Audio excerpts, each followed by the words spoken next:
Telugu Desam party పాలనలోనే ప్రజలకు సంక్షేమ పాలన అందిందని, మరలా ప్రజలు అలాంటి పాలనే కోరుకుంటూ తెలుగుదేశం పార్టీ వైపు ఆకర్షితులవుతున్నారని మాజీ ఎమ్మెల్యే గుండా లక్ష్మీదేవి అన్నారు.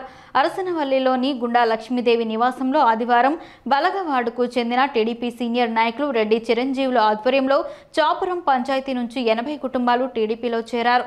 వారికి లక్ష్మీదేవి తెలుగుదేశం పార్టీ కండువాలను వేసి సాదరంగా పార్టీలోకి ఆహ్వానించారు. ఈ సందర్భంగా మాజీ మంత్రి గుండా అప్పల సూర్యనారాయణ, మాజీ ఎమ్మెల్యే గుండా లక్ష్మీదేవులు మాట్లాడుతూ టీడీపీ అధికారంలోకి రాగానే భవిష్యత్తుకు గ్యారంటీతో ప్రకటించిన పథకాలను అన్నింటినీ తక్షణమే అమలు చేస్తుందని తెలిపారు. టీడీపీతో సంక్షేమ పాలన సాధ్యమవుతుందని ప్రజలు నమ్ముతున్నారని, అందుకే ప్రజలు టీడీపీని కోరుకుంటున్నారని తెలిపారు. వైసీపీ ప్రజా వ్యతిరేక విధానాలతో ప్రజలు విసిగిపోయారని, కూల్చడం, కక్ష సాధించడమే జగన్ రెడ్డికి తెలిసిన పాలన అని అన్నారు. లోకేష్ నిర్వహించిన యువగళం పాదయాత్రలో 5,000కు పైగా సమస్యలను ప్రజలు తెలిపితే వాటిలో ఒక్కటి కూడా ప్రభుత్వం పరిష్కారం చేయలేదన్నారు. ప్రస్తుతం వైసీపీ ఎమ్మెల్యే అభ్యర్థులను మార్పులు చేసుకున్నా గెలుపు ఉండదన్నారు. తెలుగుదేశం ముందు ఉన్న ఏకైక లక్ష్యం చంద్రబాబును ముఖ్యమంత్రిని చేసుకోవడమేనన్నారు. అదేవిధంగా కొన్ని పంచాయతీల్లో తాగునీరు కూడా అందరి పరిస్థితులు నెలకొన్నాయన్నారు. గ్రామాల్లో రహదారులు పాడై ప్రజలు అనేక అవస్థలు పడుతున్నారని, తాను గ్రామాల్లోకి వెళుతున్న సమయంలో సమస్యలపై ఏకరువు పెడుతున్నారని తెలిపారు.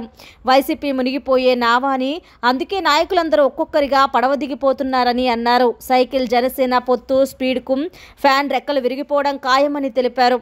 స్థానిక నాయకులు మాట్లాడుతూ వైసీపీకి ఓటు వేయకపోతే మీ సంక్షేమ పథకాలు ఆగిపోతాయని బెదిరింపులకు పాల్పడడం చూస్తే వారిలో ఓటమి భయం స్పష్టంగా కనిపిస్తోంది, వినిపిస్తోందని అన్నారు.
శ్రీరామ్